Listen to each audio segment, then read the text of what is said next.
मौसुमी अधिवेशन प्रधानमंत्री मोदी उद्बोधन आज संसदर मौसुमी अधिवेशन आरंभ होगा पूर्व प्रधानमंत्री मोदी गणमाध्यम को संबोधन करिसेंति।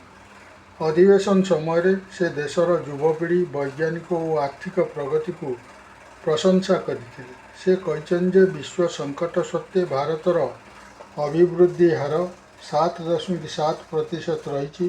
प्रधानमंत्री संसद में अर्थपूर्ण आलोचना पर आह्वान करते। मौसुमी हो कि संसदर मौसुमी अधिवेशन यदि उभय सक्रिय थाए तेबे सेमाने बहुत फलप्रद प्रमाणित होती। यह देशर कल्याण और समस्त जीवजगतर कल्याण रे योगदान करे। प्रधानमंत्री नरेंद्र मोदी प्रार्थना करथिले जे एही मौसुमी अधिवेशन और मौसुमी